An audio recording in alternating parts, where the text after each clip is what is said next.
नमस्ते। क्या कभी ऐसा हुआ है कि हम किसी की मदद करना चाहते हैं, लेकिन हमारी वही मदद, वही सलाह उनके लिए एक जाल बन जाती है? आज हम इसी उलझन को समझेंगे, तितली का संघर्ष परामर्श का जाल के जरिए। तो कहानी की शुरुआत होती है एक बहुत ही जाने पहचाने लेकिन गहरे दर्द से, जिसे हम कह सकते हैं त्राता का दुख। मतलब जो बचाने वाला है वही दुखी है। अच्छा, एक सवाल है, सोच कर देखिए। एक 58 साल का इंसान जिसने अपनी पूरी जिंदगी जी है, सब कुछ देखा है, उसका सबसे बड़ा दुख क्या हो सकता है? ये सवाल सिर्फ सेठ ज्ञानीराम का नहीं है, ये हम में से कई लोगों के दिलों को छूता है। और इसका जवाब अक्सर ये एक छटपटाहट होती है, मैं तो इनका भला ही चाहता हूँ पर ये लोग मेरी सुनते ही नहीं।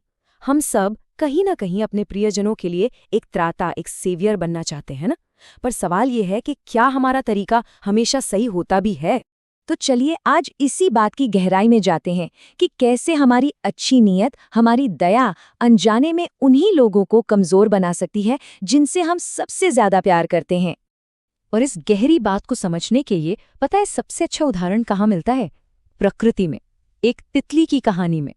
कल्पना कीजिए, एक तितली है, अपने कोकून से बाहर आने के लिए जबरदस्त संघर्ष कर रही है। एक व्यक्ति उसे देखता है, उसे उस पर तरस आ जाता है।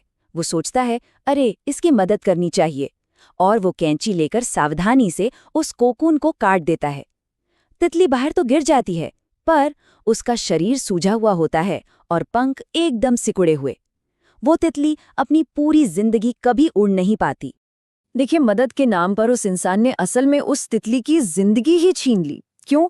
क्योंकि वो जो संघर्ष था ना, वही तो कुदरत का तरीका था, तितली के शरीर का सारा तरल उसके पंखों में भेजने का, ताकि उनमें उड़ान भरने की ताकत आ सके। तितली की ये कहानी हमें प्यार के दो बिल्कुल अलग अलग रूपों के बारे में सोचने पर मजबूर करती है। और इसे बेहतर समझने के लिए हम दो किरदारों को देखते हैं, मास्टर दीनानाथ और सेठ ज्ञानीराम। यहाँ पे प्यार के दो रास्ते एकदम साफ हैं। एक तरफ है मोह, यानी अटैचमेंट। ये एक बैसाखी की तरह है जो सामने वाले को अपाहिज बना देती है, निर्भर बना देती है। और दूसरी तरफ है विवेकपूर्ण प्रेम, यानी वाइज लव। ये संघर्ष के लिए तैयार करता है, आत्मनिर्भर बनाता है, अपने पैरों पर खड़ा होना सिखाता है। बाल निर्माण की समस्याएं किताब में इस पर बहुत खूबसूरती से बात की गई है। तो इसका मूल मंत्र क्या हुआ? सुविधाएं मत दीजिए, स्वावलंबन दीजिए। किसी को चीजें देकर कमजोर बनाने से बेहतर है उन्हें वो हुनर दिया जाए जिससे वो अपनी राह खुद बना सके। और देखिए, अखंड ज्योति की ये बात कितनी गहरी है। जो बैसाखियों के सहारे चलता है वो कभी अपने पैरों पर खड़ा नहीं हो सकता। दूसरों पर निर्भर रहना एक तरह से खुद को ही खत्म करने जैसा है, अपनी क्षमताओं को नष्ट करने जैसा है। पर सवाल ये उठता है कि आखिर क्यों हमारी दखलंदाजी अक्सर नाकाम हो जाती है?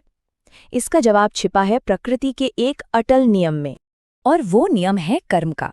देखिए, अपने कर्मों का फल हर इंसान को अकेले ही भुगतना पड़ता है। इसमें कोई किसी का पार्टनर नहीं बन सकता। हर आत्मा की अपनी एक यात्रा है और उसे अपना बोझ खुद ही उठाना होता है। और यहीं पर सेठ ज्ञानीराम और मास्टर दीनानाथ के बीच का असली फर्क समझ आता है।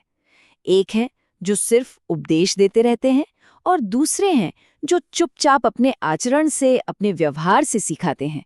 क्योंकि देखिए, असली बदलाव सिर्फ बातों से नहीं बल्कि व्यवहार से आता है। उपदेश देने का हक भी उसी को है जिसने उसे अपने जीवन में उतारा हो। तो फिर शांति का रास्ता क्या है?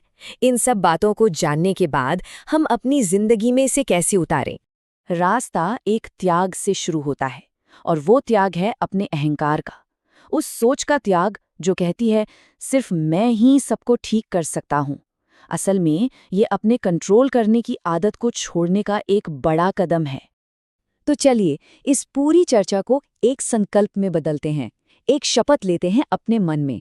पहली बात, मैं सलाह तभी दूंगा जब मुझसे मांगी जाएगी। दूसरी, मैं किसी की बैसाखी नहीं बल्कि रोशनी का एक जरिया बनूंगा। और तीसरी, सबसे जरूरी, मैं सबका उद्धार करने वाले के इस अहंकार का त्याग करता हूं। तो इस पूरी बातचीत का निचोड़ क्या है? बस एक लाइन में, मोह को नहीं, स्वावलंबन को चुनिए। सच्ची मदद और सच्चा प्यार यही है। और आखिर में बस इस एक विचार को अपने साथ ले जाइए, दूसरों को सुधारने की जिद छोड़ो और खुद को संवारने से नाता जोड़ो। जय हिंद। आज की ये सारी जानकारी बाल निर्माण की समस्याएं किताब और अखंड ज्योति के अलग अलग अंकों की शिक्षाओं पर आधारित हैं, और जानकारी के लिए आप स्क्रीन पर दिए गए स्रोतों को देख सकते हैं। एक बात और, ये सामग्री सिर्फ शैक्षिक उद्देश्यों के लिए है और किसी भी तरह की प्रोफेशनल सलाह का विकल्प नहीं है।